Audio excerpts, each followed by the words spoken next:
Now the two groups will talk together and will now reach an agreement and conclude.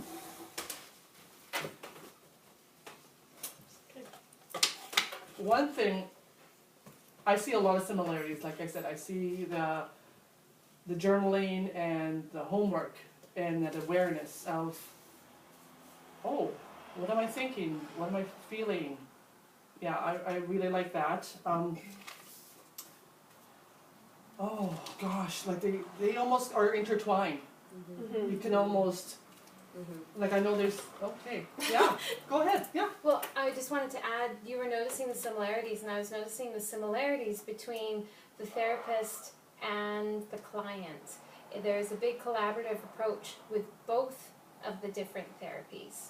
It's not, the onus is working together as a team and working on the problem together to work through the problem. And I think that that does make the two therapies a good combination. I was going to say both of them are about changing, so the behavioral is about changing negative behaviors, and the cognitive is about changing negative thoughts. So they're both going from negatives to positives. So they're both working in the same direction, whether it's behaviors or thoughts, changing from negative to positive. So I think they work together pretty well. I think that both of them should be integrated into therapy somehow.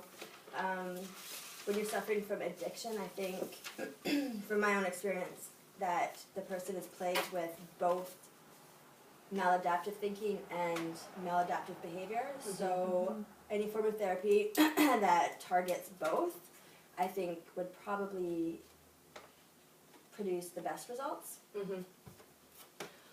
Well, going on with that, you know, I talked a lot about you need to have motivation to get through whatever you're going through, whether it's alcohol or drugs. And Andrea talked about it as well. Like with me, it was my child, and with you, it was staying clean and you got a house to live in, right?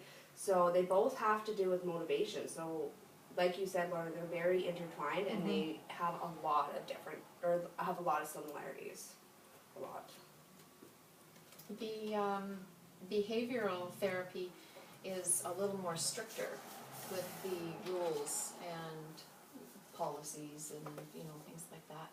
So that's good. And the cognitive, so intertwining them is a good idea because of the cognitive thought processes can be changed.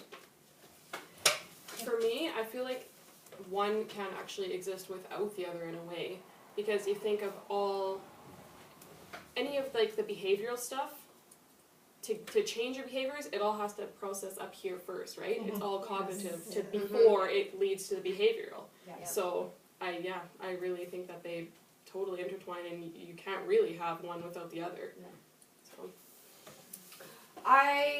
After doing this and after listening to everybody and taking notes, I would definitely have to say that there isn't a better therapy than the other one for substance misuse, and I think that with them being put in together into cognitive behavioral therapy, that's going to be the best suited for these type of patients.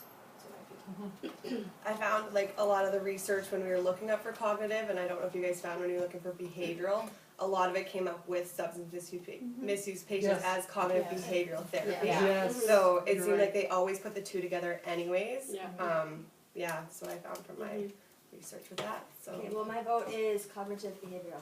Yeah, I agree. I agree. okay, so I guess. So we've come to the conclusion that the best behavior for substance misuse is Cognitive Cognitive behavioral. Cognitive behavioral therapy. Okay, I guess we There we got our go. consensus. Good job, guys. Yay! Okay.